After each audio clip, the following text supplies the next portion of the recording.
We do welcome you to submit questions, and in a little bit, I'll just show you how you can do that through the Q&A function if that's not something you're familiar with. But if you are having trouble doing that at any point in the meeting, you can email any questions or comments during the meeting, after the meeting, to our shared inbox, sully@fairfaxcounty.gov. And we will be monitoring that email address throughout the event. So, we do want to capture any questions or comments you may have. So this is sort of a panel that you may see. I'd like you to focus on the right-hand side, and then zooming into the lower right-hand panel there, you'll see the Q&A button. Once you click on that, you should be able to type in a question. We prefer that you submit it to the host. That just makes it easier for us to manage, but there are options for you to submit a question specifically to a panelist. So on the call tonight, we have obviously Supervisor Smith, Carmen Bishop, and Casey Judge are with the Department of Planning and Development, and they'll be going through the main presentation. And then on the back end, you have me, Dan Dolan, who's also in our office, and Caroline Hancock. And if everything else fails, we have IT on staff too. But please set it to the host is the preference. So from there, Supervisor Smith. Thank you, Amberly. I appreciate all of you that have come to join us for this presentation about the Zoning Ordinance Modernization Project. I was reviewing the notes. We have some great information on the web page of the county about the zoning ordinance. And I was looking, and on January 24th, 2018, there's a recording of the video when Sharon Bulova, who was chairman of the board then, kicked off the zMod process. So it really started in 2017. And so over a number of years now, we have had releases of different parts of the zoning ordinance, and you'll get more information about that during the presentation. And so the first draft was publicized on August 24th of 2018. And so over time, different drafts were put out for the public to see. And the board had lots of land use policy committee meetings about that. So this is your opportunity to get information about the zoning ordinance. We did advertise it on December 1st, and the Planning Commission will have their hearing on it later in January. So there's lots of time for us to get community feedback, but we thought first we would have this education session for you to learn about it. So Amberly, are we just turning it right over to Carmen and Casey? Yes, we are. Thank you. For having us. I believe I need the ability to share my screen so I can share the slides. I don't know if that's you, Amberly, or Caroline.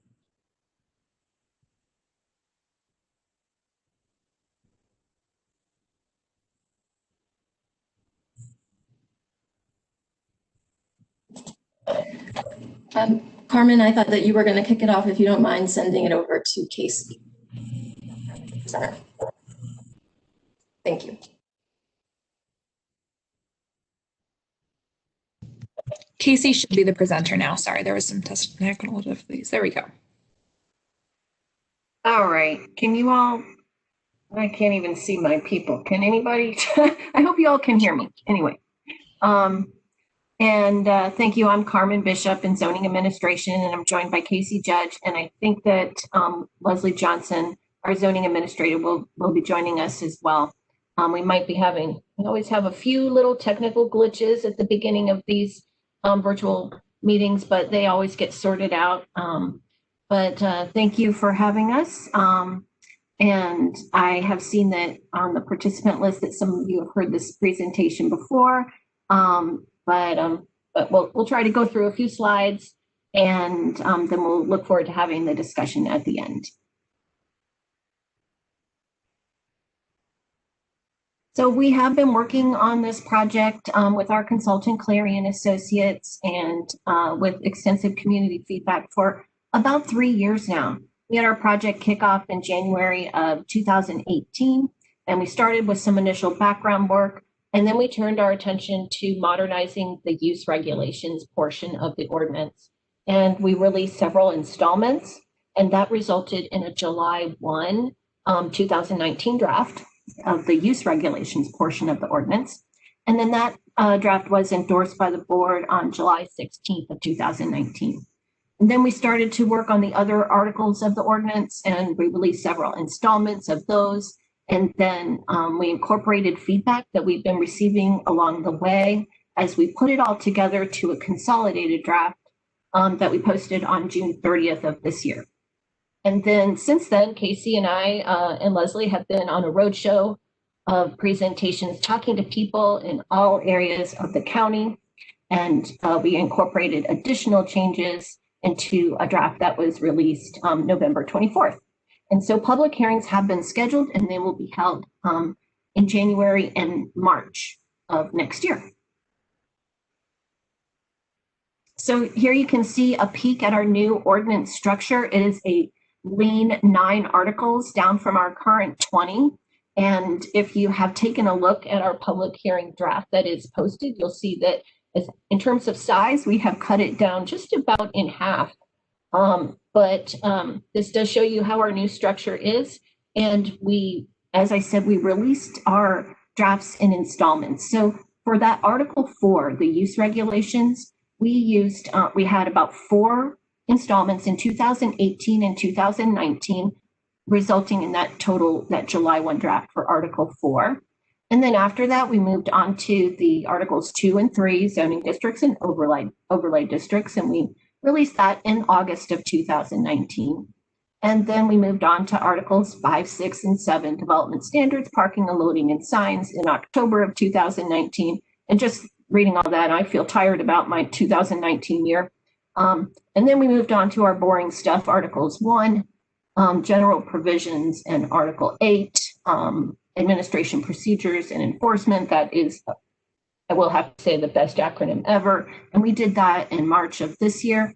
And then, as I said, we put that all together into the consolidated draft of June of this year, and then our subsequent draft of November of this year. So community outreach has been a major component of the zMod project from the beginning. So we have had 89 public meetings so far. We are now on number 90. And Casey and I are actually kind of hoping that we get to 100 before it's over. I think we will. So we've had a lot of public meetings. Some of them have been in person, some have been virtual, some have been both. This project does have a strong online presence where we have tried every way we can think of to get the word out and also to receive feedback. We've done some surveys, and throughout the project, we have worked with some work groups who have served as a great sounding board for ideas, and then they also serve as liaisons to other individuals and groups that they are affiliated with.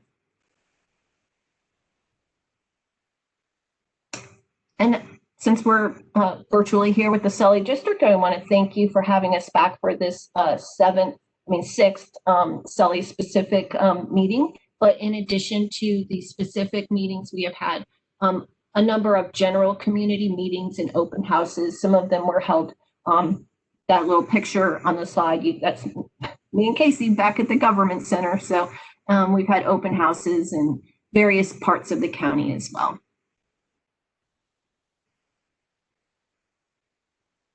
I can't help but notice that our hair has grown quite a bit since that last picture was taken. I haven't been going to the hair cuttery place as often.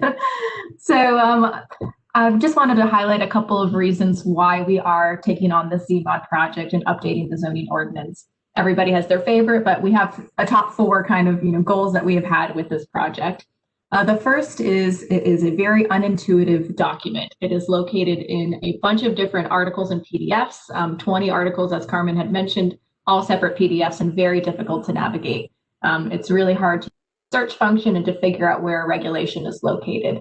And that probably does have to do with the fact that our ordinance just turned 42 years old. So that leads us to our next reason why we're updating it. The current uses and their associated regulations are very outdated. In 1970 in Fairfax County, who would have been able to think that we'd have cat lounges and electric vehicle charging and trampoline parks? So we did want to recognize that it's a new county and we have a lot of emerging uses and substantive changes to the uses that needed to occur. We have also corrected gaps and inconsistencies that have found their way into the ordinance over the last 42 years. I believe we've amended it almost 500 times. Those have creeped into the document over time.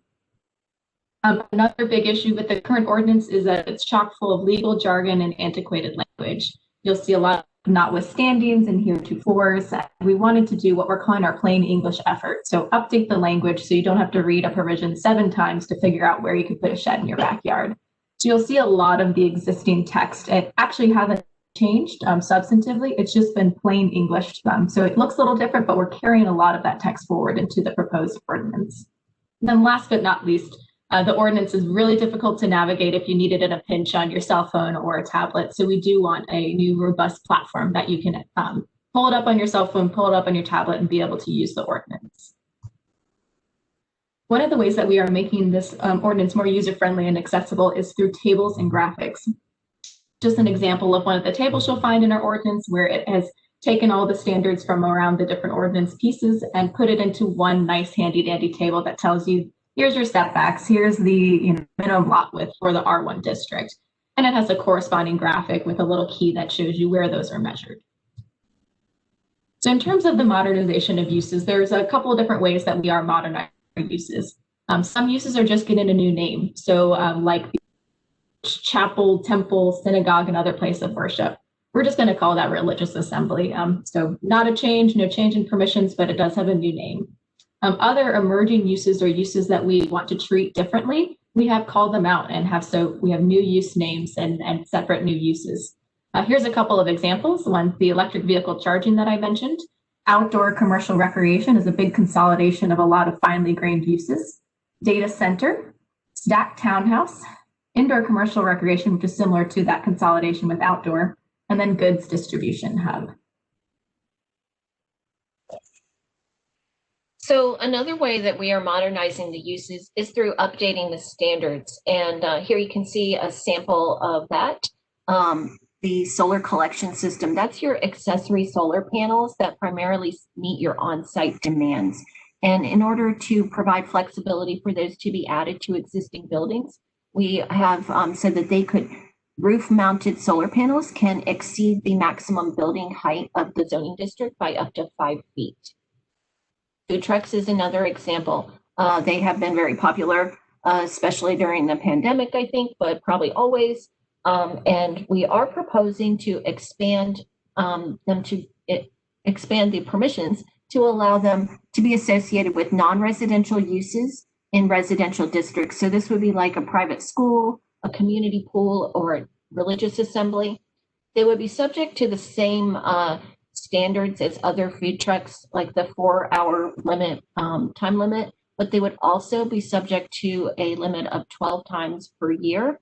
Now, we've already gotten the question, well, what if I want more?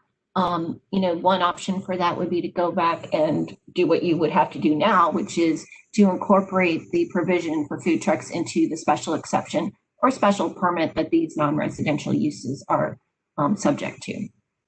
And then for decks and patios, also, outdoor living is really important, and decks are allowed to extend into your minimum setback by a certain amount, but how much depends on the type of the use or how high the deck is. But once you add any kind of a deck modification, if you add some lattice or a planter box, it's no longer allowed to extend into those setbacks. But recognizing that these are common deck features, we are proposing to allow for some deck modifications and still have that extension. So we would allow, if the lattice or what we're calling a privacy screen below a deck, that would be okay. Also, that it could extend above a deck up to a height of 8.5 feet and 2 sides from the deck. So you can have that kind of privacy screen like you see in the picture there. Something like a pergola could also be up to 8.5 feet and 3 feet wide. And then lastly, we also want to clarify that for an at-grade deck or patio that's like 8 inches or less, and it's really truly just at grade, whether it's attached to the house or not, it wouldn't be subject to these deck extension limitations. It really could be anywhere in your side or rear yard. So those are some of the standards we're updating. And moving on to, what has been a hot topic during our outreach, accessory living units. This is our new name for the current accessory dwelling units that's in the zoning ordinance.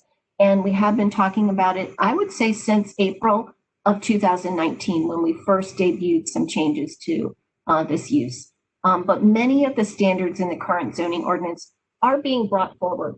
So specifically, it is only allowed with a single family detached dwelling. You can't have it with a townhouse or an apartment. It's limited to 2 bedrooms and occupancy by 2 people. If you want to have it in a detached structure, you do need to have a minimum of 2 acres and special permit approval from the BZA. The owner needs to live on the property. They do need to allow for inspection by county personnel. And of course, they do need to meet applicable regulations for building safety, health, and sanitation. And then 2 additions to that topic that we have added based on feedback from outreach is to require health department approval if there's any well or septic system on site before we would issue any administrative permit. And then also it's language that we have for short-term lodging and that we're adding for accessory living units to require a fire extinguisher and interconnected smoke and carbon monoxide detectors. But the main changes that we are proposing are focused on 4 main areas. So for process, we do propose that an interior unit, so like if it's in the basement of the house, that if it meets all the standards, that it could be approved by an administrative permit instead of a special permit that requires a public hearing. We've heard a lot of concerns about this during our outreach. So some people have said that they want to know when an ALU is going in next door. They want the opportunity to participate in a public hearing. I will say our staff support for the administrative permit is founded on the objective nature of the standards, as well as a review of special permit conditions where they tend to mirror the zoning ordinance requirements. So that's those objective standards that I'm referring to. But hearing the concerns, we are advertising the option for the board to keep the special permit process if they should choose to do so. We've also been hearing concerns about enforcement. So we are recommending to reduce the renewal timeframe from 5 years down to 2 years for the initial renewal, and then subsequent renewals could be up to 5 years based on their record of compliance. And this helps with enforcement because before that renewal is approved, the DPD staff go out and inspect to make sure that all of the standards are continuing to be met. With regard to size, the current size limit in the zoning ordinance allows an accessory dwelling unit to be up to 35% of the dwelling. And we are proposing to reduce that to 800 square feet or 40% of the dwelling, whichever is less. And then they can request a special permit if they want a larger size for that interior unit. And then we will also be advertising the option for the board to allow the entire use of the basement if that's where the accessory living unit is located. For a detached ALU, we are proposing a maximum size of 1,200 square feet. For occupancy, this has also been a big topic during outreach, similar to the administrative permit recommendation. We will be advertising the option for the board to remove the requirement that someone on the property be 55 years of age or older, or a person with a disability. And then with parking, this is a new standard that we have included with this most recent draft, and we will be requiring 1 additional parking space for an interior unit that's approved by an administrative permit. Now, with the special permit process, the BZA can evaluate whether additional parking is required. So for the administrative permit, the way this works is a dwelling is required to have 2 or 3 off-street parking spaces, depending on whether it's located on a public street or a private street. So that would mean before they can get that administrative permit, they do need to show that they have 3 or 4, again, depending on the street frontage, off-street parking spaces that are available. So we hope that that'll help that concern that we've heard a lot of. Now, also, as I mentioned, we are trying to advertise a breadth of options that speak to the concerns that we have been hearing during outreach. So we will be advertising the ability for the board to approve the recommended administrative permit process or to keep the special permit process for interior units. We'll be advertising ranges with respect to size, and then the board will be able to retain or remove the age or disability requirement. And then just finally, to put this in context, since accessory dwelling units were first added to the zoning ordinance in 1983, we've had 219 approved and 17 denied. We have been doing some research on how many can we expect to see if the board does approve additional flexibility to our regulations, and other jurisdictions have seen modest increases, particularly when they retain some of the limitations that we have, like the owner occupancy requirement. So we do only anticipate modest increases. Now, looking close to home, Arlington County, they amended their ordinance in 2018 and again in 2019. And since then, they've had 32 attached and 38 detached units approved. And I will note that their regulations are much more flexible than we are recommending. Montgomery County, a lot of people have heard that they amended their ordinance, and they did. In the past, their staff said that they saw about 50 a year. They amended their ordinance, but it was just effective at the end of last year, and they really haven't seen any increase yet. But I think we're going to have to stay tuned and see how things go in Montgomery County.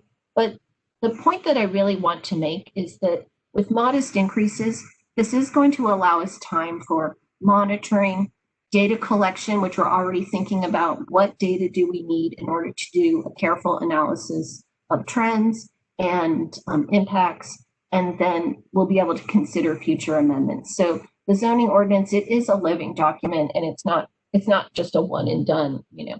So. All right, so the next use that we wanted to discuss is the home-based business use. So currently there's 3 different ways to have a home business in the current ordinance. The first is a home occupation. So this is an administrative permit, and we have certain uses, think like instructional uses, sewing and tailoring, that kind of thing. So with the administrative permit, the teaching uses like Pilates or piano lessons, they can have 4 customers at a time and 8 in a day. The next is the home professional office. So this does require a special permit, and this allows for those professional uses like a doctor's office or an accountant. So the number of employees and the number of customers or clients is approved by the Board of Zoning Appeals. And the last is a barbershop or beauty parlor in the home, which is also a special permit that goes to the Board of Zoning Appeals. There are no employees allowed with that use, and the number of customers is approved by the BZA. So we are proposing to consolidate into one home-based business use that treats them all equally and allows a permit, and certain standards can be exceeded with a special permit approval. So in our current ordinance, we do have kind of a non-exclusive list of uses that would be permitted as a home occupation, where we are going to be tightening that up with the home-based business use and specifically listing what uses are permitted. We have taken a look at the uses again, and we've now listed them out, and you'll see them bulleted here.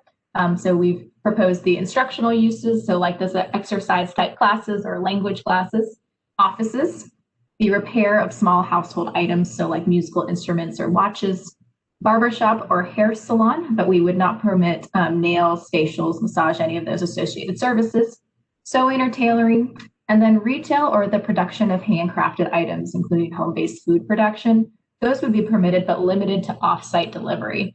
We just want to, acknowledge that there are cupcake makers and jewelry makers out there that might need a place to start, but we don't want these residential areas to turn into like a retail center. In terms of the standards, we have proposed 2 customers at a time for all dwelling unit types and 6 in a day. Now, this is a reduction based on concerns we've heard during outreach when we had previously proposed 4 customers at a time for single-family detached dwellings and 8 in a day for all dwelling unit types. So we have reduced that in the latest November draft. We've also proposed 1 employee for single-family detached dwellings and no employees for all other dwelling unit types. An overall maximum size of 400 square feet for the business, and the designation of 1 parking space. Just like the ALUs, we have proposed a range of options for the board to consider. That includes a size range from 200 to 750 square feet. Number of employees, we would allow an option for the board to consider permitting an employee for all other dwelling unit types, the single family detached, and then the range in customers from 0 to 4 at a time and 0 to 8 in a day. So I quickly just wanted to show you, if you haven't taken a look at our draft yet, I'll show you how to navigate to and throughout our zoning ordinance draft. This is our zMod website. If you scroll on down, you'll see the top one is our annotated footnote draft. So if you click on that, it'll take you to our executive summary, which is our roadmap that shows all of the changes from the existing ordinance to the proposed ordinance. So if you jump onto page 7, here's the notable changes. We have a triangle bullet to indicate any changes that have occurred since that June 2020 draft that Carmen had mentioned. So you'll see it here. You've got all of the changes in the triangle bullet and then the latest changes with that little triangle there. So if you scroll on down to page 30, appendix 2 is the changes in permissions. So you'll see the use, the affected districts, and any change that might be happening. So like a residence hall is going from SE to not allowed in the RC district. Page 40 is an appendix on accessory living units that gives a deep dive on the background, as well as the proposed standards and some of that research on the other jurisdictions that Carmen had mentioned. And then the next appendix, appendix 4, does the same thing with the home-based businesses. So the table of contents begins on page 51, all hyperlinked, so you can navigate through all of those different, all the different new articles. Article 4 is the use regulations, so that's the one that we really want everyone to focus on, and you can go to the use tables or the use standards by classification. We also have Article 5, which is the development standards, parking and loading, signs, and then the administration procedures enforcement, followed by the Article 9 on definitions. So I'll first start with the residential zoning districts, just to give you an idea of what the new zoning districts look like. We have an aerial image as well as some example imagery from throughout the county of that zoning district itself. And then here's that table that I showed you earlier with the graphic. So each of the zoning districts has a spread just like this. So it's a lot more condensed instead of the repetition you see today. Now, the use tables are another great thing that you want to start familiarizing yourself with. We have 2 use tables. This is the residential, commercial, industrial districts one, and then we have a planned districts one. So you'll see the districts located across the top, and then the individual uses delineated out beneath. So I'm going to show you, if you wanted to open a kennel, how you'd figure out where and how that could happen. So if you go on over, let's say it's the C8 district, you see a P and an SC. The use-specific standards are hyperlinked on the right-hand side, and they take you right to what those standards are. So when you're permitted by right, these are your standards. When you're permitted by SC, these are your standards. So it's really handy to have them all kind of easy to navigate. And then lastly, one of the great things about this ordinance is that we do have a definition now for every use. So you'll see each of the uses has a definition with examples in it in Article 9.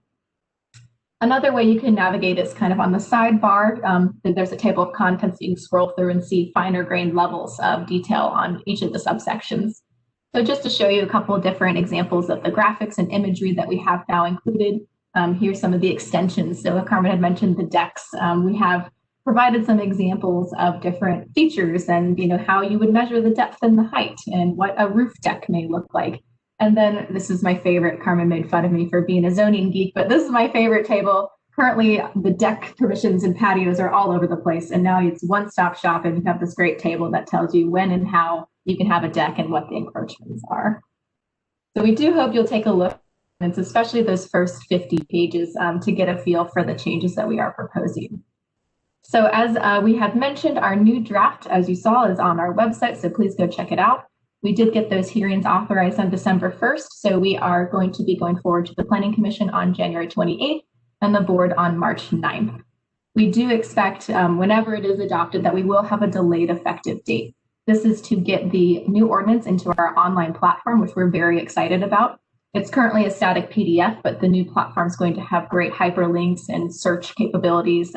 One of the coolest things is, we still have some jargon, but we're going to be able to basically link searches, so you can type in playset or shed, and it'll take you to freestanding accessory structure.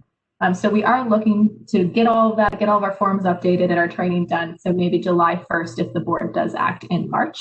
But as Carmen did mention, this is a living document, and we do expect to be back to the board probably within the first 6 months or a year with some cleanup items, with some monitoring and reporting back on certain uses.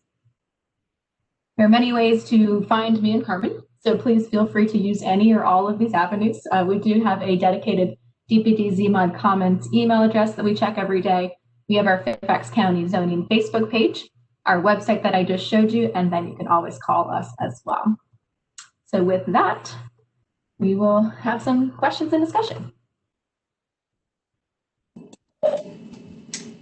Thanks, Casey and Carmen.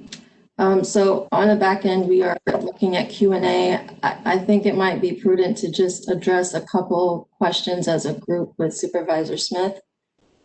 We've received some questions about why the panelists have the option to see who else is on the meeting. So one person asks, please open up so participants can see all of the attendees.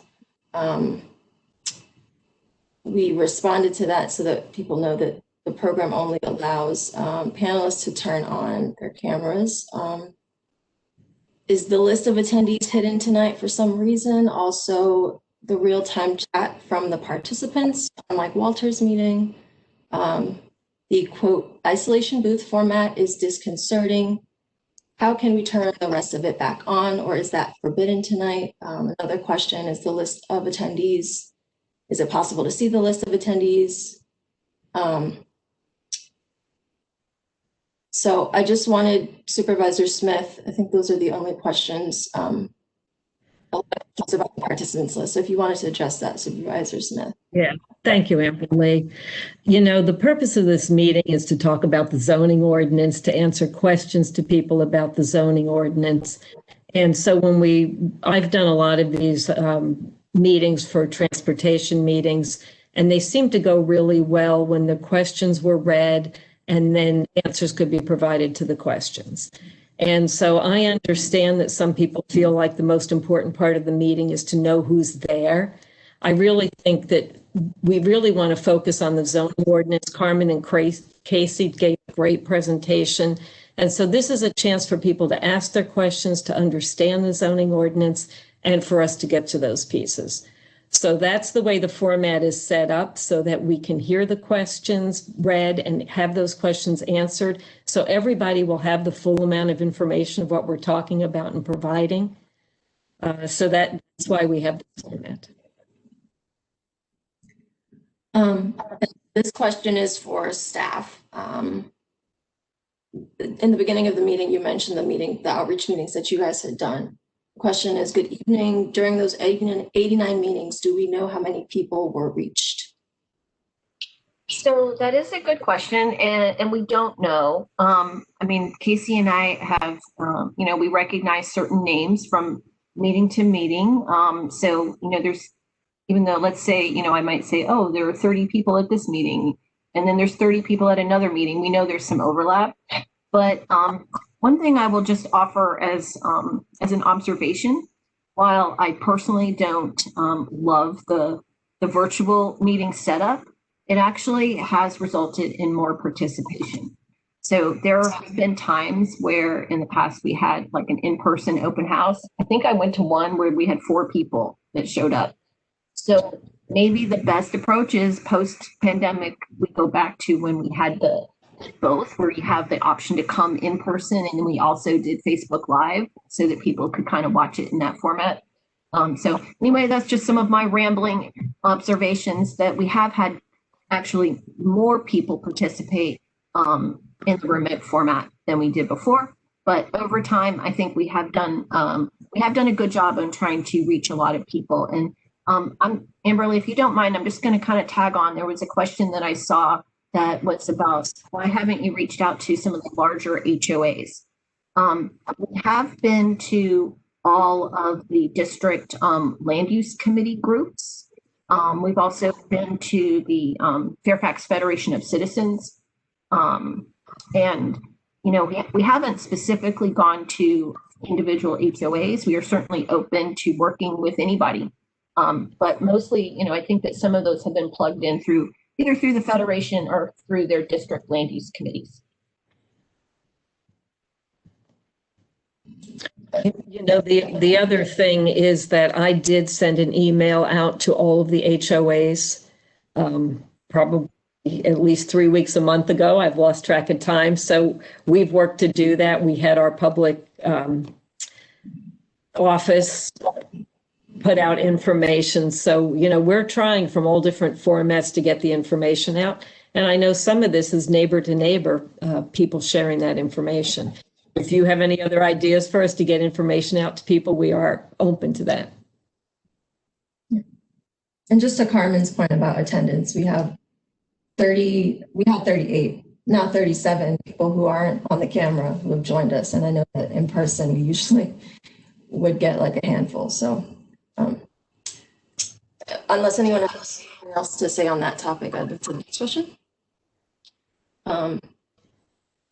I'm not sure who can answer this. Why does Fairfax and others, Prince William County, VDOT, continue to broadcast listing all participants to those attending?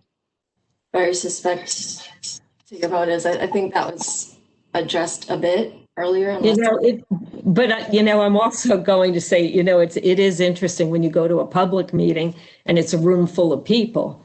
We don't necessarily know the names of all the people in the meeting.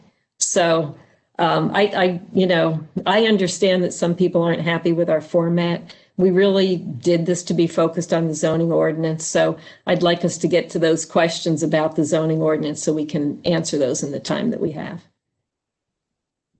So the next question is about compliance.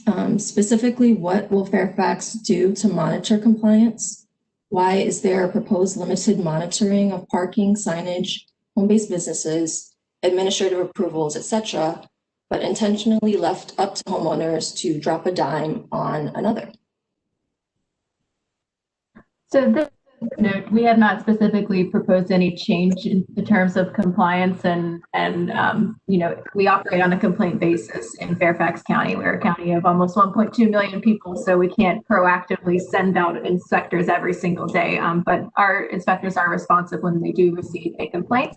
And Carmen did allude to this is monitoring and maybe not enforcement perspective, but we are drafting questions that we'd like to ask as a part of the specifically the accessory living unit administrative permit. So we can ask different questions to try and collect information to get an idea of, you know, how many cars are you accepting, or are these people renting? Are they family members? So we would like to get some information that we can come back to the board with in a year or two down the line and say, this is how things are going, and this is the information that we've collected over that time.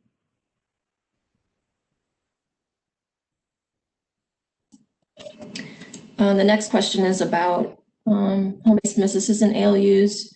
Do you anticipate there to be an increase in administrative permit applications for home-based businesses, ALUs, etc., and monitoring needs sufficient to warrant an increase in county staffing needs?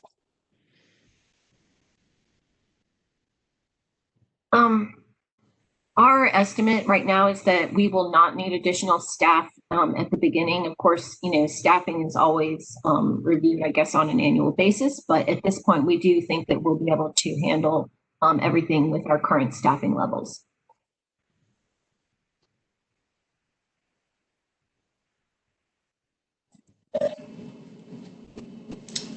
For home businesses, especially if there is one in the house and one in the ALU, there could be many vehicles doing pickups and deliveries, especially for online orders and food. How will that be limited, and why not, if not?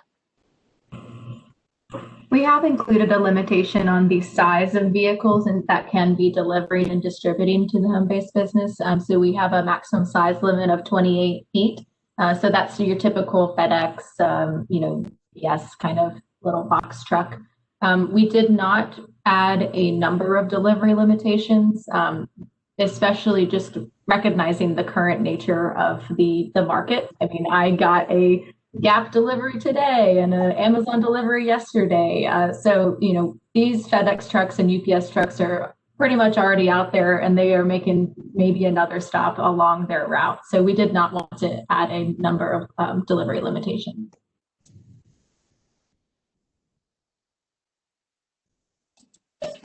I'm going to jump around a little bit just to stay on this topic of home-based businesses. For the home businesses, how can you keep track of the customer limits for enforcement purposes? You can measure a fence or shed, but how do you know who came by on a given day and for which business and what purpose? Is that enforceable? So we've heard this question, and it's a good one. You know, I guess I'm going to speak from one experience that I had as an example. So I did have a case. It was in the Hunter Mill district where somebody needed to come in and get a special exception. She runs an art school out of her home, and she had to get the special exception because she was exceeding the allowable number of students. So she's allowed to have 4 by right or with her home occupation permit, but she was going above that. And her neighbor did submit a complaint, and code compliance did go out, and I guess they did a little stakeout. They observed from the street, and they could see that that was the case. And so she did have to come in and go through the process. And I think as a result of that, we imposed, some conditions to try to make sure that her business was compatible with the area, because she was having quite a few students. So that's just one example, but it shows it can be done. We will be requiring people as part of their application to attest that they understand these are the limits that they are subject to.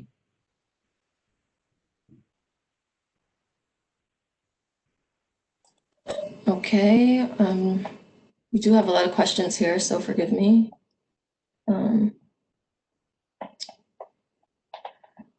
So this one is about animals on a lot. For animals on a lot, are the limits doubled with an ALU? If you have 2 dogs allowed, do you get 2 more with the ALU, or is the cap?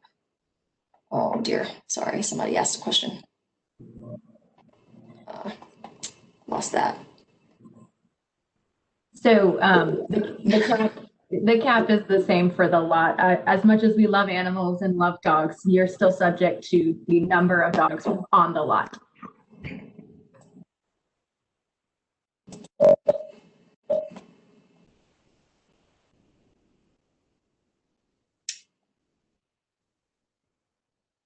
Do you anticipate there to be an increase in the administrative permit applications for home-based businesses, ALUs?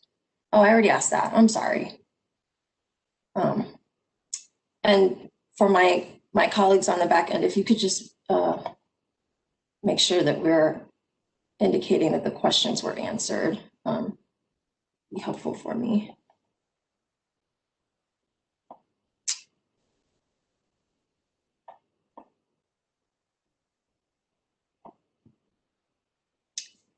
Have there been any thoughts to opening up detached ALUs to properties less than 2 acres? So that is an excellent question. It's actually one that we asked very early on in the process. And the feedback that we received from the board at the time was that there was not interest in general in exploring that at this time. In the outreach that we've been doing, so like I said, we first started talking about these proposed changes, at least in April of 2019, and we've had so many meetings on accessory dwelling units, our name accessory living units since then. And I would say maybe not every meeting, but a fair number of times we've gotten this question or a comment or an email. So I wouldn't say that my assessment would not be that there's an overwhelming push, but there's definitely interest out there. What we've heard is that there are not a lot of 2-acre and larger lots in Fairfax. And so people would like the opportunity to have a detached structure on less than 2 acres. But it's not something that we are considering at this point, but maybe something for a future amendment. Okay. The next question is, how have you incorporated community input into zMod to date? So just looking at the uses and some of the standards we've highlighted tonight, if you go back to that April 2019 draft and then you put that next to the standards we have now, you'll see vast changes that have all been informed from community feedback. And we're really grateful because we've gotten great ideas. We're hoping that this is, kind of a middle ground approach. But the accessory living units, we've reduced the size, we've added a required parking space, we've reduced the renewal time frame for the enforcement concerns. The home-based businesses, we've ratcheted back the number of customers. We took a look at the employees for all other dwelling types other than single-family detached. So those are some of the big ones, but in each of the uses, you'll probably find here and there new standards that were added. There was one that came out of the Soleil district actually about animal shelters, and somebody was familiar with animal shelters, and well, sometimes we need to turn out animals, during the summer months and outside of the hours of the time frame you all have mentioned. So we were able to work in some tweaks to that and allow some modifications. So it's been really, like I said, we've been at this for a long time, but I think it's been really a great process to really help us have a better document at the end of this process.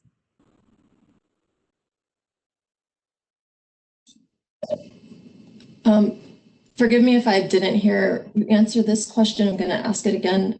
Since public hearings protect both residents and HOAs against future legal problems, why would the county not want to continue them in relation to interior ALUs? Is that something, did we already answer that? I don't know if we answered it specifically, and I honestly, I'm not sure if I fully understand the question. We certainly work on this in every zoning ordinance project with our county attorneys, and I don't think that we are concerned about additional legal liability for the county. We would still be doing a careful review that somebody, submits an application for an administrative permit, that they do meet all of the standards before we issue that permit, just like any permit that we issue. So I'm not really sure if I understand what the future legal problems may be or not, but as far as from the county end, I think we feel confident that we're going to be okay. The next few comments are as it relates to the attendees list. Again, just going to read them all together. How many people are participating in this meeting? We kind of touched on that. It would be helpful for those of us that are president of HOAs or community associations to know who from our membership is attending. There are purposes to why we're asking for who is attending. Supervisor Smith, if you have the same email addresses that the SDC has, then you've reached maybe 30% of the HOAs of over 200 plus. Somebody else mentions that the email to HOAs is working and that's why they're there. Somebody else says that they are the president of a large HOA, and in addition to receiving information from the county, the Washington Metro Chapter Community Associations Institute also sent information out to its membership. And they hosted a discussion about these changes today.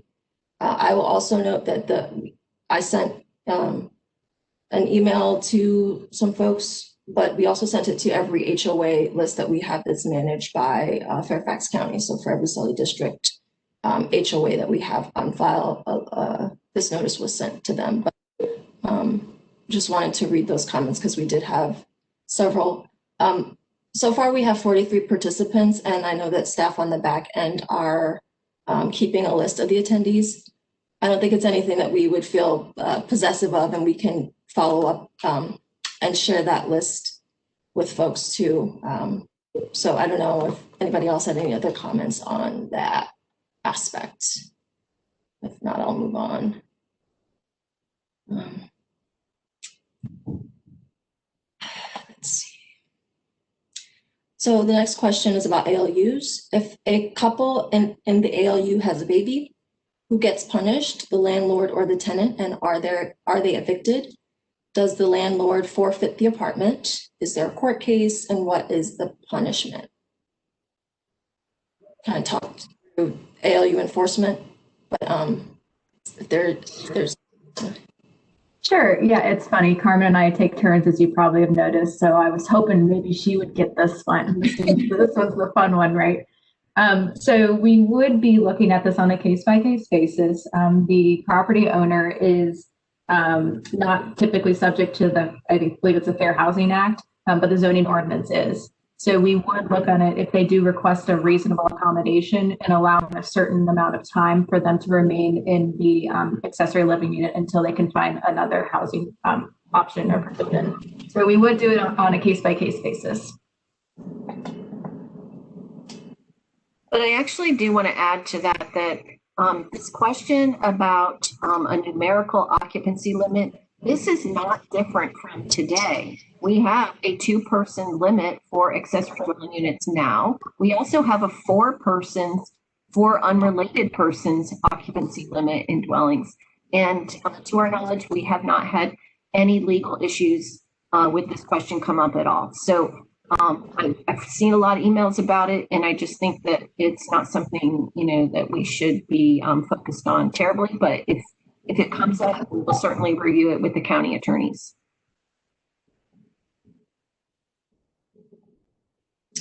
Okay. Can you somehow highlight the proposed changes on land uses to by right versus special permit for ALUs? Special permit allows for public comment. I'm guessing they would like to see if there are any substantive differences between those two processes.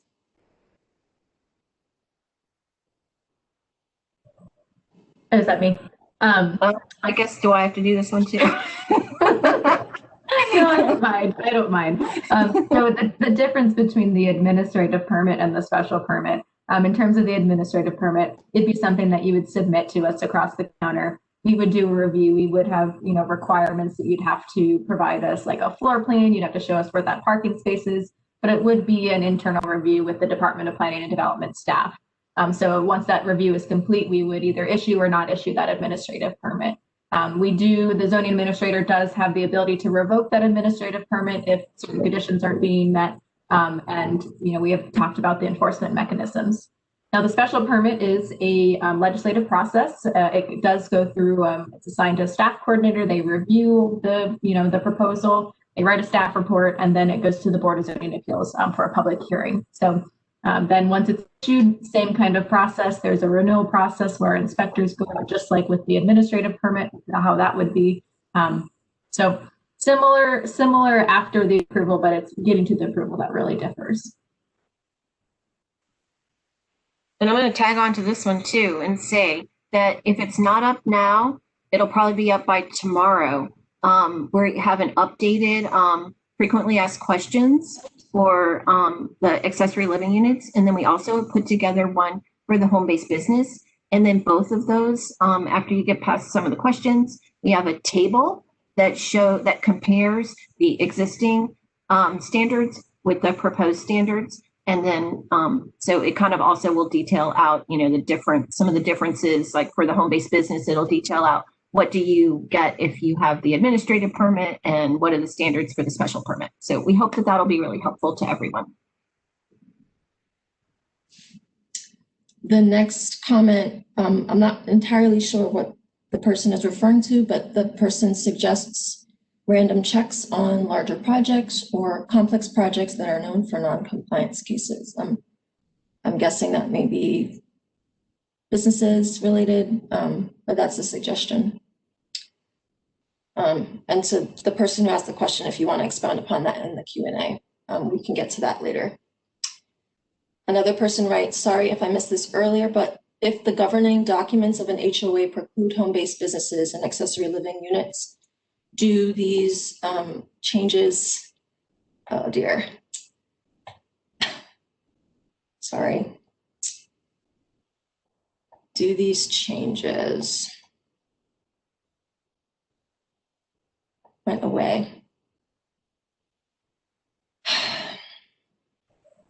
Do these changes override an HOA's governing document?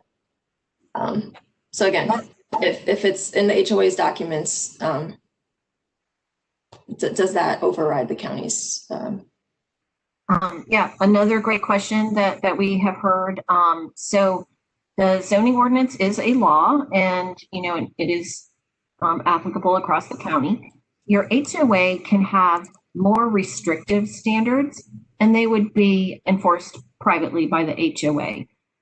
But they can't be more lenient. So for instance, if the zoning ordinance says you can have 2 customers at a time and your HOA says you can have 0 customers at a time, well, then you only get 0 customers and the HOA would need to enforce that. But if your HOA says, oh no, you can have 10 customers at a time, you still only get 2 at a time because the zoning ordinance is more restrictive. Okay. For the home-based businesses, how can you keep track of the customer limits for enforcement purposes? You can measure, did we already answer that? Yeah. I'm really sorry, you guys. I'm having a lot of trouble with the scroll here.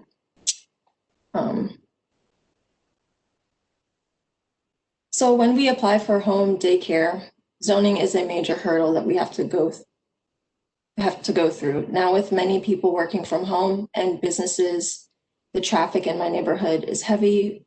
What are the steps being taken? So we have not proposed any changes to the home daycare provisions. We currently would allow, I believe it's 5 children in a single family attached multifamily and 7 children in single family detached by right.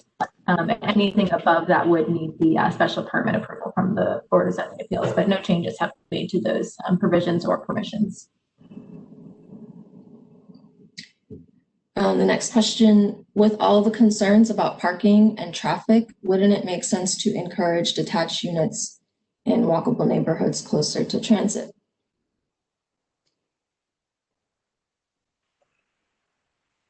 I think so.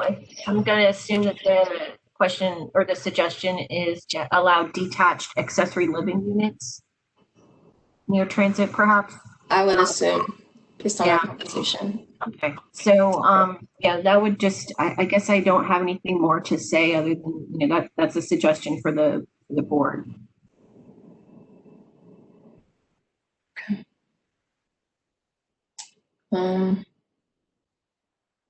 So I know that you had answered a question earlier about,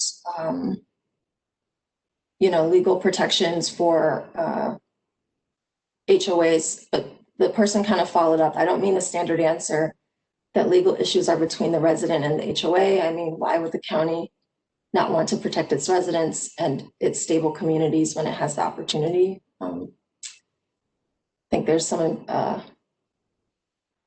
we've kind of covered that. I don't know if there's anything else that you'd want to add, but I just wanted to, the person did follow on with the question, so.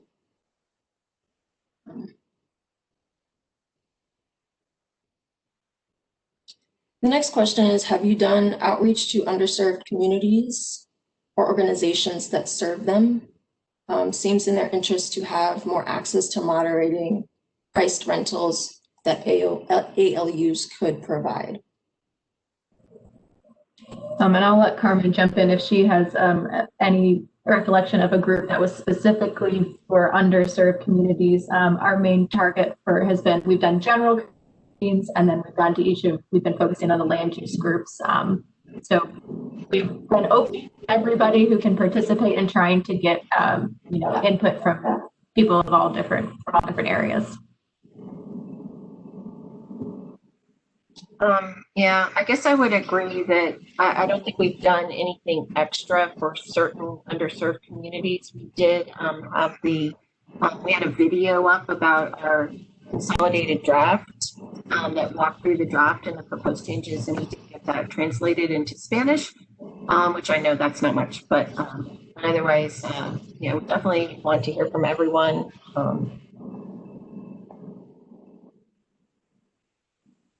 Okay. Why is there a new use for skeet, trap, and firing ranges in the RA through R1 districts? Lead shot allowed.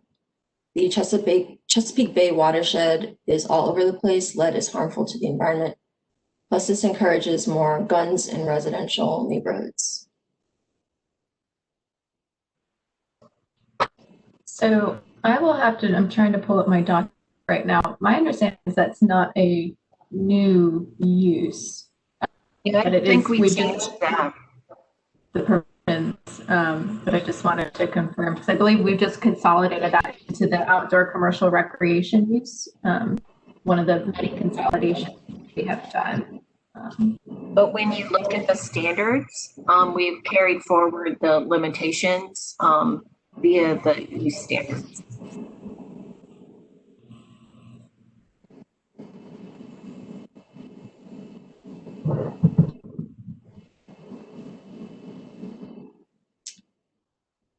All right. How can signs for real estate and other trades associated with a lot be controlled for a specific time? Time limit, but the county then claims they cannot restrict signs associated with home businesses. Content has nothing to do with time limits. So how can signs for real estate and other trades associated with a lot be controlled for a specific time?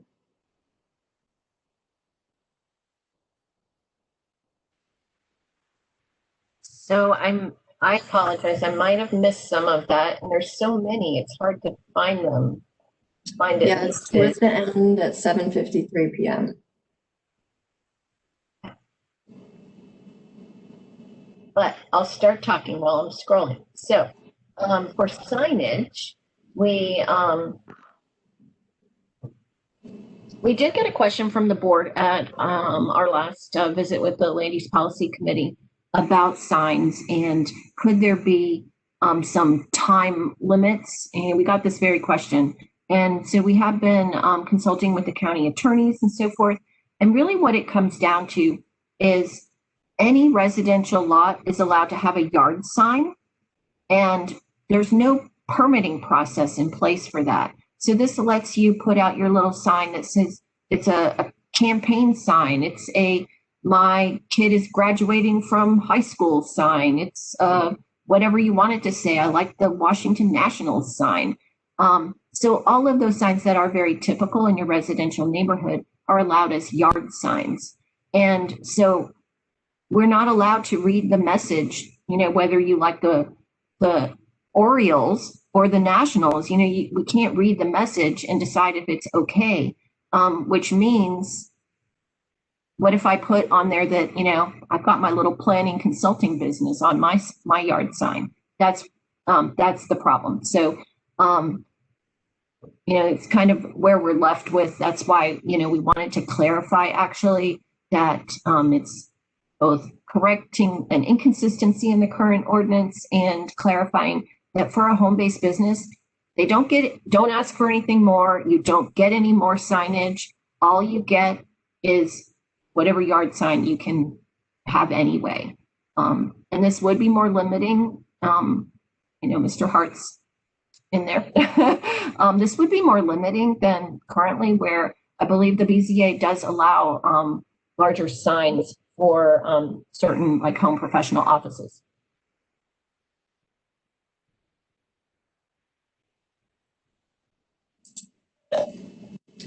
So we have another question following up on the conversation about ALU enforcement. An ALU couple having a baby proves a violation, but you offer no enforcement in your answer. Doesn't that prove that you have not thought through exactly what and how enforcement would occur? Or maybe you don't care? Yikes. So, I believe we've already addressed this question, and Carmen, I think, really hit the nail on the head with this is something that we currently have in the zoning ordinance, so we'd continue to approach it as we are today. We haven't had any complaints or this situation arise, but we would, per the Fair Housing Act, we are required to look at the reasonable accommodations. So we would maybe be required to grant that reasonable accommodation to allow the family to be in the ALU for some time period. But we can't say it as a sweeping, all situations will be granted, all situations won't. It really is a case-by-case basis. But we are looking to make sure that we're not running afoul of the Fair Housing Act and granting equal opportunity to the use of the home. Okay. How would a home business parking work on the street with permit-only parking.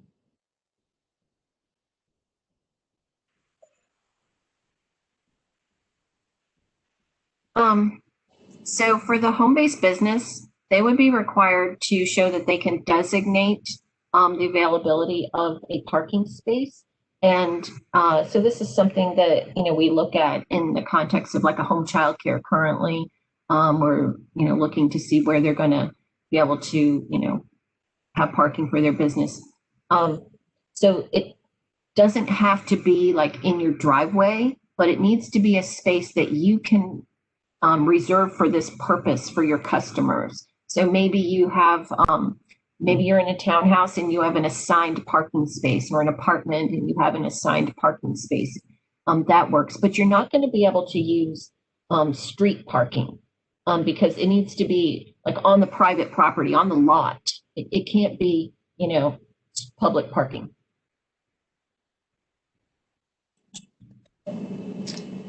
For the new food truck provisions, this person heard staff give an example about food trucks in a community pool residential neighborhood.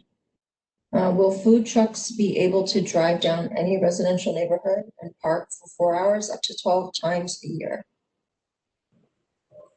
So would still be required to obtain the food truck. There's a operator permit and a location permit, and they can't just park on any street. It does have to be a private property and a non-residential use. So yes, with the community pools, with the community center, with a religious use, they would have the opportunity to apply for those location permits and to have up to 12 events, or food truck days, I guess, up to 12 times per year.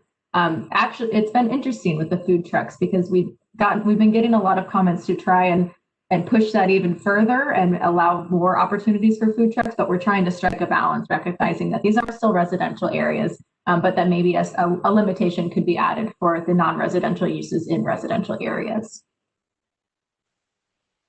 And I just want to add, I hope that the person who asked the question isn't confused. The food truck operators, they can't just randomly, drive to a community pool and park there for 4 hours. The location permit is that the people who own that property need to apply for that. They need to want the food trucks. So if your community wants the food trucks, then they're going to happen. If your community doesn't want them, then they're not.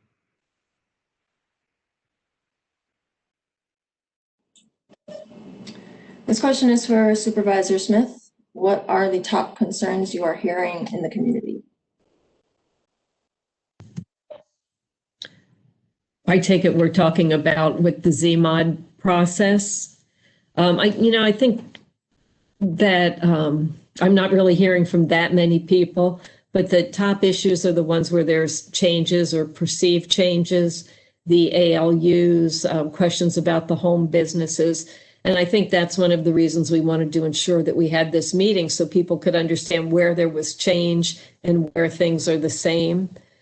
So really not about a lot of other issues with this process. So those are the main ones.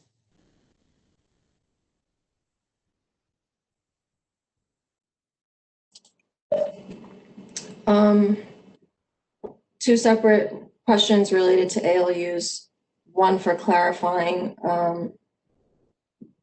that the expansion of the language for ALUs relates to lots that are 2 acres and larger and not on lots for townhomes in 1 acre or less. I think the answer to that, based on the conversation, is that's correct. Actually, can I say something there? Yeah. No ALUs with townhouses. They're only with single family detached.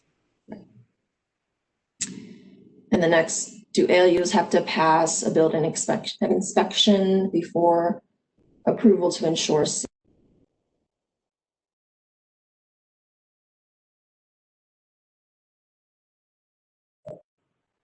Sure, I caught that last piece that you said before. Oh, I'm sorry. To ensure safety, do they have to pass a building inspection or approval to ensure safety? Sure. So the home itself does go through the building inspection and the permit process. If there's any changes, so let's say they're finishing a basement or adding a kitchen or something like that, they would need to get all applicable and required permits and inspections completed. And one of the standards that we would make them acknowledge as a part of their permit that is, I think Carmen had the list up, it's all health, sanitation, building safety, all applicable standards related to those topics.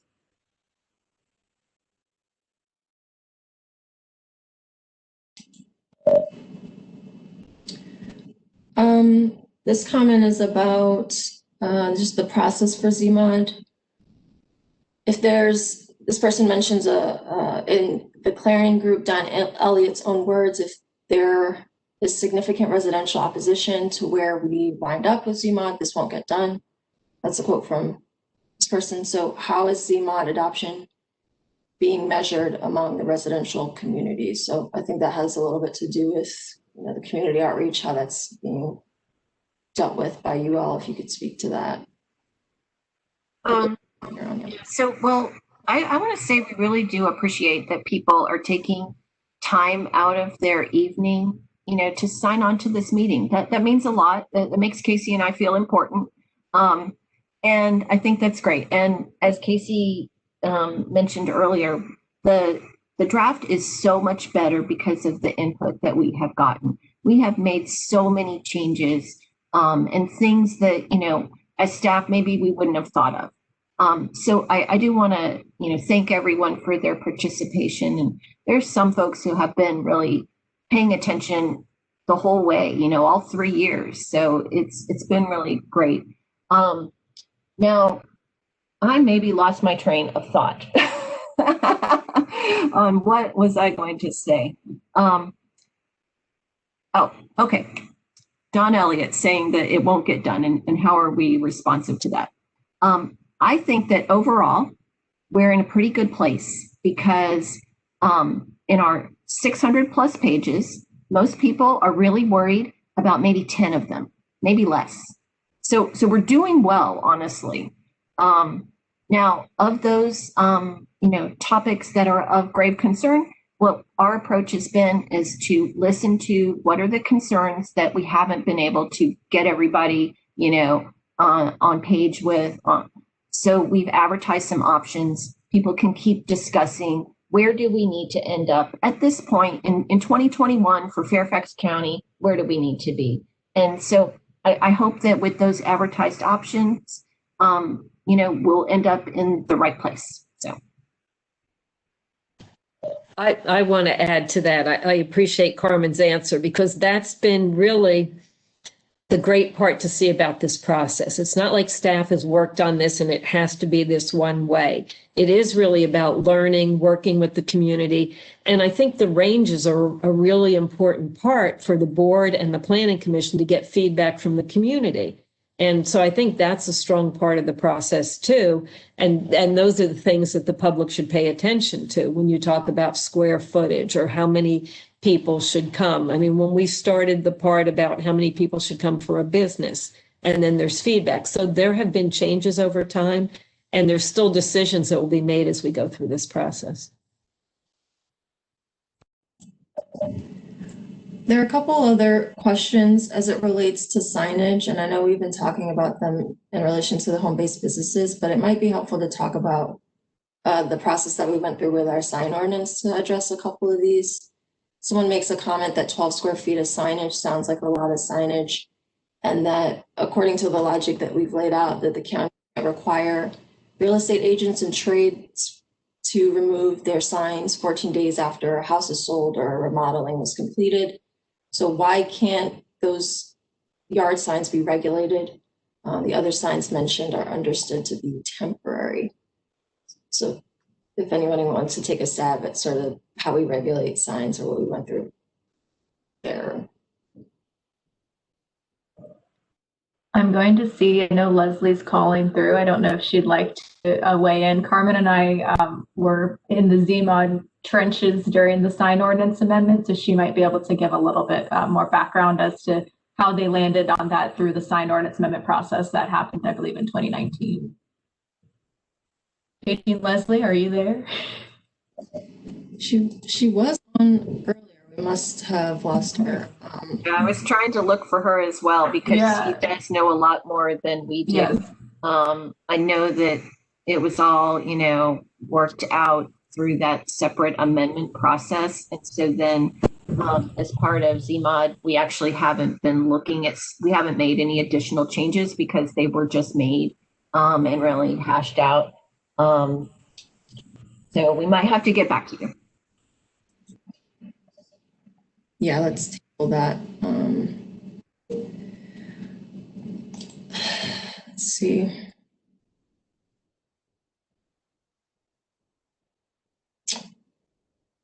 Is it true that child care centers have been removed from the RA, RC, and RE districts, but added to commercial districts? Why?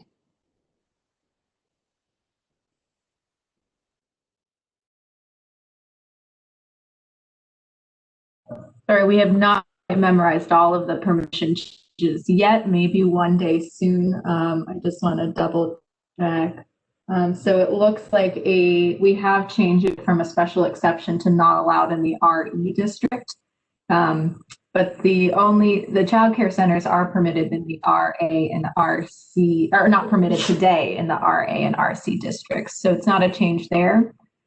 There's a specific provision for nursery schools in the RA, RC, and RE districts, but not the full-blown child care center. And we haven't to the commercial districts. They're currently permitted in the commercial districts.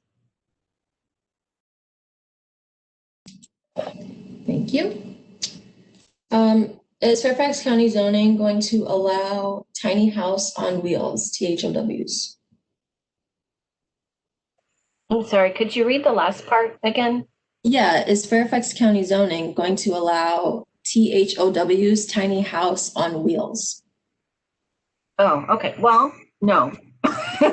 We have added a definition because we do get a number of questions about a tiny house. So we've added a definition, but it comes down to the design. So if it's the tiny house on wheels, then it's actually an RV. It's not a house. You can't live in it permanently. Now, there's no, in the zoning ordinance anyway, there's no minimum size. I think there might be in the building code, but you can build a very small house to building code if that's what you want to do and live in that. But as far as a house on wheels, that can be your RV, but not your permanent residence. Don't believe everything you see on HGTV. Leslie, are you with us? Because we had a question about signs, if you wanted to talk about that. We're doing our best with technology today, but we will move on. Leslie, let us know if you're able to answer a question on signs.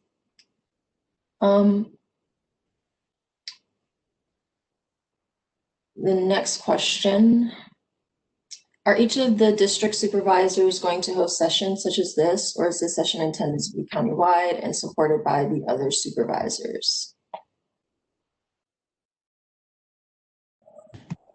So I'll answer first. I'm not sure what my colleagues are doing. We had decided that we wanted to do this from my office, and we looked at the timing. We wanted to wait until after the draft was publicized when we were doing our advertisement.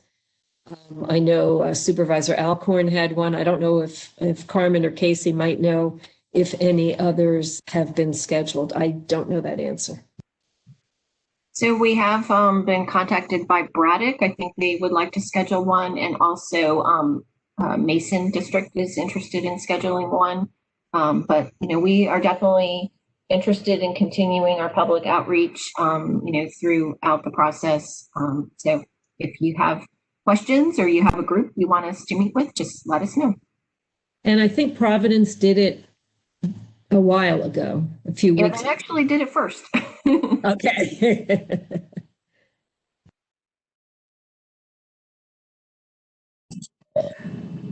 So the next question, why has the ability to have an animal shelter or kennel been deleted from certain R districts and relegated to certain C districts? Doesn't this seem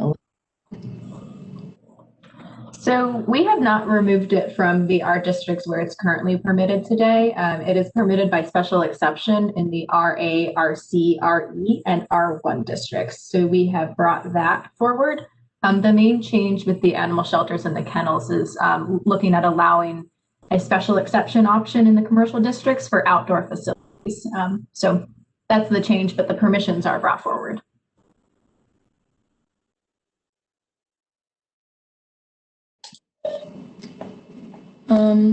Let's see. Are there any questions that you all can see that I have not addressed? I mean, a lot of the questions related to ALUs and home-based businesses, comments about, parking, tenants. And I think we've covered a lot of those. There is a question/comment. It says removing the age requirement for ALUs is more equitable so people of varying ages can take advantage of these types of apartments. Is there a chance this option would not happen? So currently it is an option for the board to consider. So the board, during the public hearing process can hear feedback from the community and from the planning commission and the board. The board can decide which option to pursue based on, the result of those public hearings.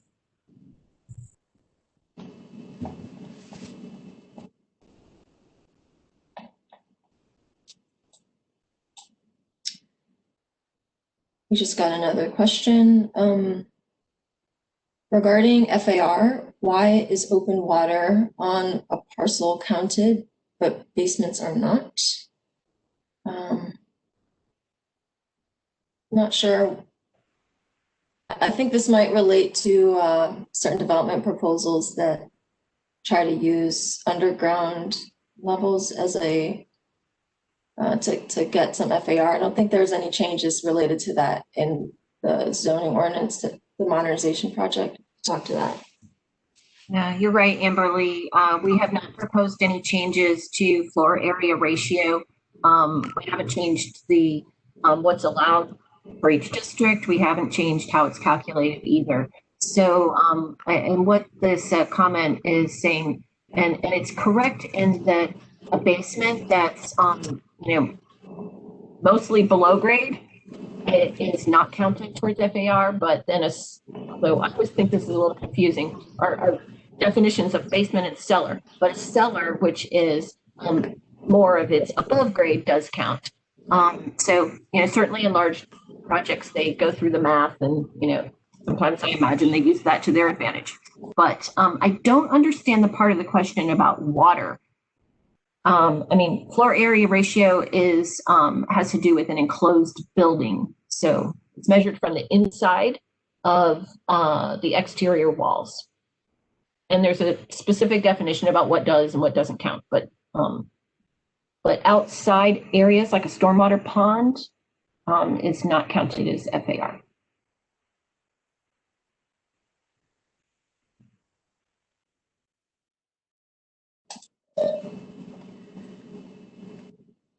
We have another mostly comment. I don't really think it pertains that much to the revisions that you all did, but it has to do with code compliance. Who is monitoring the wineries and breweries for compliance with COVID-19 restrictions and group sizes? How do you determine the percent capacity without capacity limits if they don't have to comply with fire codes and they don't get a certificate of occupancy? And I know that there's separate sort of provisions and regulations for our wineries as permitted by the state, but Carmen and Casey, did you have anything specific to that question? We are not involved in COVID-19 restrictions, so I don't have anything, unfortunately. Yeah, and I think we've kind of talked about sort of our complaint-based system and for compliance and the capacity being sufficient there. So I don't see any other questions. Oh, has Sierra, I'm guessing they mean Sierra Club and or Audubon Society received any outreach? So I'm actually, Casey, can you remember what was the name of that group that we met with? Was it? Healthy communities? Is it healthy communities? And actually, the person who posted that question, Con, she might have been at that meeting. Anyway, I think that meeting had I know it had some membership that included people from at least one of those groups. I think it was the Sierra Club. But we haven't specifically gone to those groups. We're certainly open to that, but we haven't. We're not making a lot of changes that affect environmental issues, to tell the truth, though. If we were, I think we would have been more proactive about it. But by and large, those are not things that we're doing as part of this phase of zMod.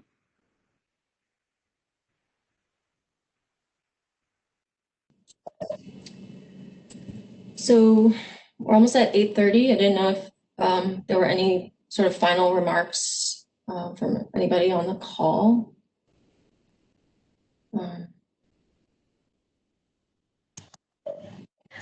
Well, I want to thank Amberly and Dan and Caroline from my staff for pulling this together. It's the first time that we've done this, so we will learn as we move forward doing this. I want to thank Carmen and Casey for all their hard work with the zoning ordinance. I know it's been a learning experience for them. And I had been reflecting back before COVID, they started doing Fairfax live events so that it was easier for the community to attend events. So, if you have more questions, you can email our office at sully@fairfaxcounty.gov. Share this information with your friends and neighbors. We want them to know what's happening. Sometimes it's hard to reach out. If you live in Sully District and you don't get our newsletter, you can go to the county website and sign up for it. We provide information in there about all types of things happening in Sully District and in the county. So we do want to keep people informed. I want to thank you all for spending your time doing this and for asking those questions. It's important that we have this time to find out what you're thinking about what we're doing.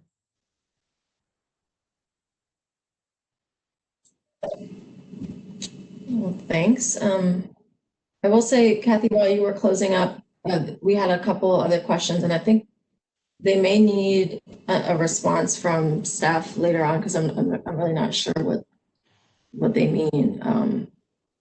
Can you explain the changes related to adult bookstores is one, and then somebody writes IBC regulations, and so I don't know. We have a couple minutes if you wanted to address those. Yeah, sure. The adult bookstores is actually not a change. And this is just, I know we put it in the table, and that's just us trying to do full disclosure of everything. But adult bookstores are interpreted and considered to be retail sales currently, and they would be going forward. So right now they're like listed separately, but they are interpreted to be retail sales. So now they're going to be retail sales as they are now. So it's not a change. And I don't know what the other thing is, so I'm going to let Casey answer it. I'm not sure what IBC stands for, but we're happy to follow up offline if there's a specific question. Wait, now it came to me. International Building Code? The International Building Code? Yeah. Okay, sorry. It's been a long evening, I guess. Now I need you to read the rest of the question again, or I'm going to let Casey still answer it, but if you could maybe refresh our memories. It wasn't a question. I think it may have been, in relation to some of that earlier conversation about enforcement for older buildings and codes, but it just said IBC regulations, ellipses. So maybe that's a question for, a type of code that we can. And I don't know if that comments on that. I can say we aren't making any changes to the International Building Code through zMod. So there's an attempt at an answer. But yes, if there's something zoning related, we can answer that offline. Yeah, I might add, I did see some questions about will building code be enforced? And of course, if you're making any changes to your home, you may need a building permit, and so that's true now and will certainly be true in the future. So thank you all. Can you remind us of the zMod specific, links and emails so that people can contact you guys about zMod?